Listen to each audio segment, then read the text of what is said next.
Bienvenue dans cette 14e capsule d'aide aux étudiants en technologie de fabrication. Nous sommes toujours dans le chapitre procédé d'obtention des pièces brutes et on parle aujourd'hui de forgeage.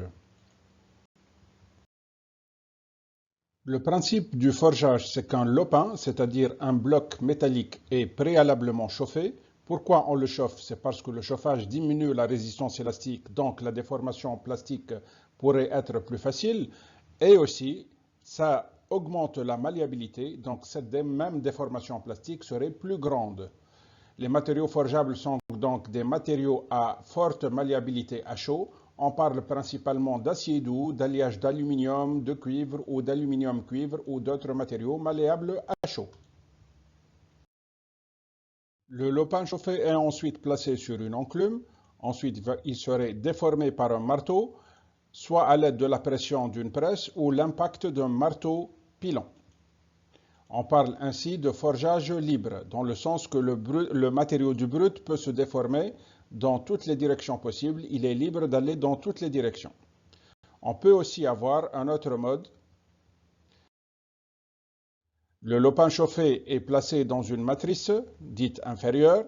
Ensuite, on ferme dessus une matrice supérieure à l'aide d'une pression ou d'un impact, de la même façon. Et on parle ainsi de forgeage en matrice. Le matériau ne peut se déformer que dans l'espace de la cavité de la matrice. Pour quel mode de forgeage faut-il opter? Le libre ou en matrice? Sachant que la matrice est un outillage spécifique et coûteux, la forme de la cavité ne peut donner qu'une seule forme de pièce et c'est coûteux à fabriquer, donc il faut regarder le volume de production. A-t-on un grand nombre de pièces à forger ou un petit nombre? Si le volume de production est petit, on va opter pour le forgeage libre. On ne peut pas se permettre de fabriquer ou d'acheter une matrice, chose qu'on pourrait faire dans le cas du forgeage en matrice. La question se pose si on a un volume moyen de fabrication. Là, il faut savoir que le forgeage ne se passe pas en une seule étape. Il y a des étapes préliminaires qu'on appelle ébauche, à la fin E ou bien à la fin S, ça dépend des cas, et une dernière étape qu'on appelle la finition. Dans ce cas-là, on va opter pour le forgeage libre en ébauche et le forgeage en matrice pour la finition. Donc on ne peut pas se permettre d'acheter une matrice pour toutes les étapes, une seule pour la dernière étape. Si le volume de production est petit, ça va être du début à la fin en libre, alors que si le volume est grand, on peut se permettre d'acheter des matrices pour les ébauches et pour la finition. Pression ou impact? Il faut savoir que la pression donne une déformation plastique plus profonde, donc des propriétés mécaniques supérieures. L'avantage de l'impact, c'est-à-dire l'utilisation du marteau pilon, c'est que c'est plus rapide en termes de déformation. Par rapport au moulage, quels sont les avantages offerts par le forgeage? Principalement les meilleures propriétés mécaniques. Pourquoi les propriétés mécaniques d'une pièce forgée sont meilleures? Principalement à cause et grâce au fibrage. Le fibrage, qu'on appelle communément fibrage, réellement ce n'est pas des fibres, mais c'est un alignement préférentiel des grains à cause de la déformation. Donc on voit ici un autre exemple et un autre, ça améliore beaucoup les propriétés mécaniques. Et accessoirement aussi l'affinage des grains. On a vu que les grains peuvent être affinés par un traitement thermique, mais aussi par un traitement mécanique. Et plus les grains sont fins, mieux sont les propriétés mécaniques. Il y a aussi un autre avantage, c'est les pertes de matière qui sont relativement minimes par rapport au moulage. Par contre, c'est un procédé qui est plus coûteux que le moulage. Détaillons un peu maintenant le forgeage libre au marteau pilon.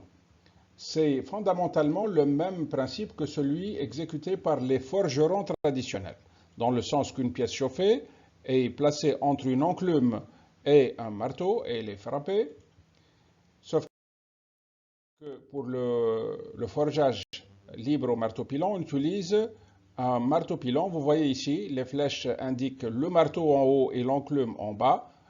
Pour avoir à peu près une idée sur la taille, regardez la taille de l'opérateur qui est accroupi et qui regarde l'opération. On peut avoir des marteaux-pilons aussi grands et même plus grands que celui que vous voyez. Quels sont les avantages de ce forgeage libre par rapport à l'autre forgeage libre qui est le forgeage manuel libre? Principalement une plus grande force de frappe, un meilleur contrôle de la localisation de la frappe, ainsi qu'un meilleur contrôle de l'intensité de la frappe. Le contrôle de la localisation et de l'intensité de la frappe ont un impact direct sur la précision de la forme obtenue.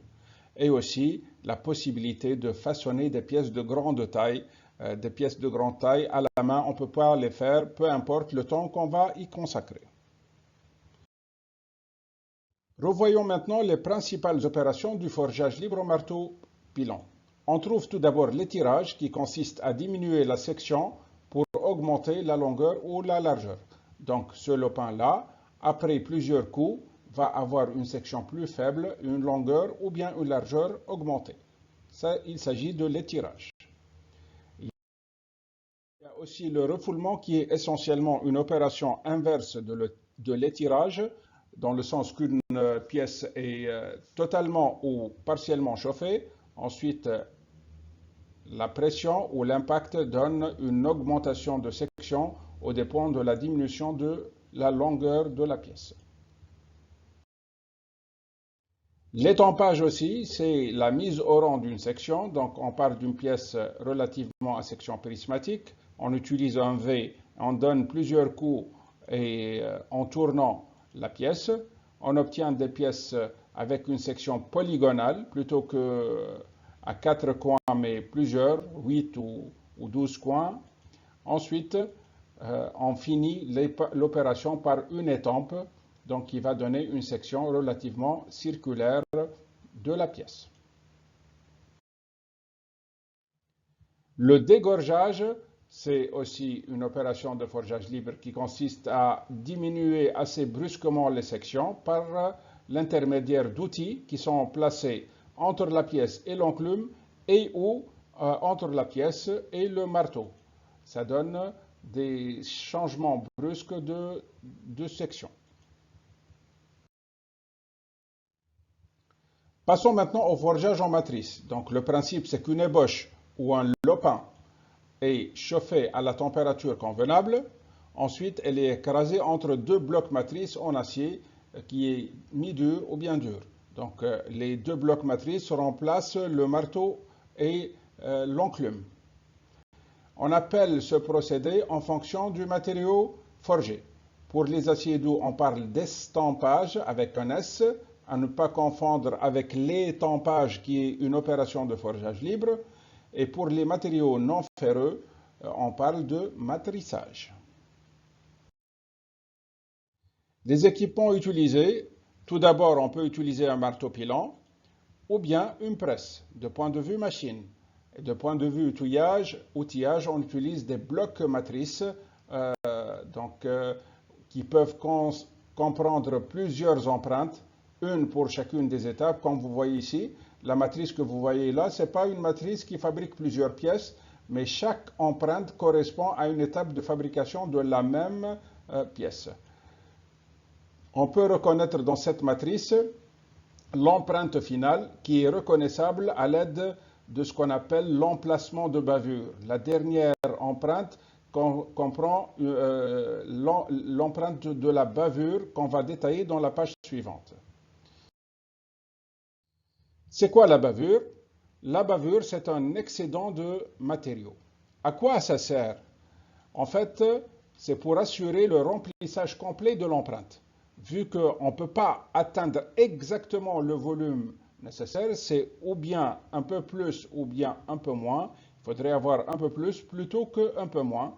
Et où est-ce qu'il va passer l'excédent si on ne lui prévoit pas une place dans l'empreinte de la matrice, il va empêcher les deux matrices de se fermer.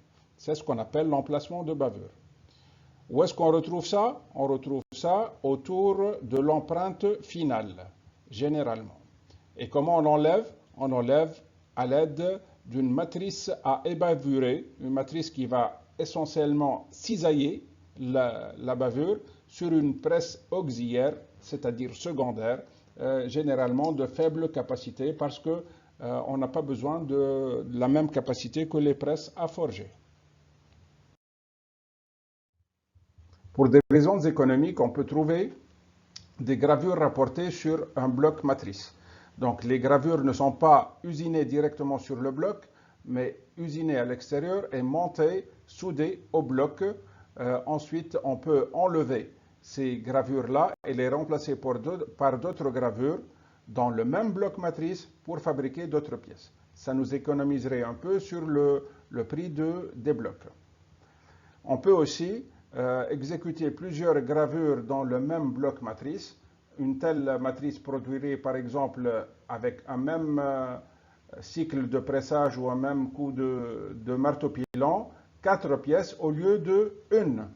Ceci est fonction de la capacité de la presse et on utilise cette option généralement lorsque la capacité de la presse dont on dispose est beaucoup plus grande que la capacité nécessaire pour fabriquer une seule pièce forgée. Quels sont les avantages du forgeage en matrice par rapport au forgeage libre au marteau pilon? Donc, il y a relativement d'excellentes tolérances dimensionnelles. On est toujours dans le relatif, on ne se compare pas à l'usinage. Et aussi, ça donne une répétabilité, donc une adaptabilité aux grandes séries. C'est-à-dire les pièces qu'on produit sont très similaires et ça s'adapte à la grande série de fabrication. Passons au laminage. C'est un procédé permettant l'obtention de tôles et de barres métalliques. On voit à gauche les tôles, à droite un profilé, une barre en H par exemple, avec plusieurs rouleaux des laminoirs. Par une compression plastique continue qui peut être à chaud, comme on voit à gauche, ou bien à froid, comme on voit à droite. Le filage et l'extrusion est une autre variante de forgeage aussi. Ce procédé consiste à pousser un matériau ductile ou bien à chaud ou à froid, dépendamment des matériaux, à travers un trou ou une filière qui va donner la forme au produit qu'on va fabriquer. Ça permet de fabriquer des barres et des tubes à section constante ou aussi des profilés de formes diverses. Si on utilise une filière de section T par exemple, on va obtenir une barre en T, comme on voit ici. Ou bien on peut changer la forme du trou de la filière en I, une barre en I, comme vous voyez ici. D'accord? Il ne faut pas confondre filage et tréfilage. Le tréfilage, ça consiste à tirer à l'aide d'une bobine et d'enrouler dans une bobine au lieu de presser. On parle ici d'extrusion directe. On peut aussi trouver un autre mode d'extrusion, l'extrusion directe sur aiguille. Donc le piston qui extrude est muni d'une aiguille qui va générer des produits creux, comme vous voyez sur l'animation. Pour aussi produire des... Il y a aussi ce qu'on appelle l'extrusion indirecte. Pourquoi indirecte? Parce que le mandrin à droite va s'enfoncer dans la matière vers la gauche, alors que la matière va s'écouler vers la droite. Ces sens opposés sont à l'origine de l'appellation de l'extrusion indirecte. Ça donne des produits creux. Après, donc, enlèvement du mandrin, la pièce obtenue est éjectée par le piston. C'est la fin de cette 14e capsule. Merci pour votre attention. Je vous invite à consulter le site web ou la page Facebook pour plus d'informations. Pour des questions, vous pouvez me les adresser à l'adresse email que vous voyez en bas de l'écran.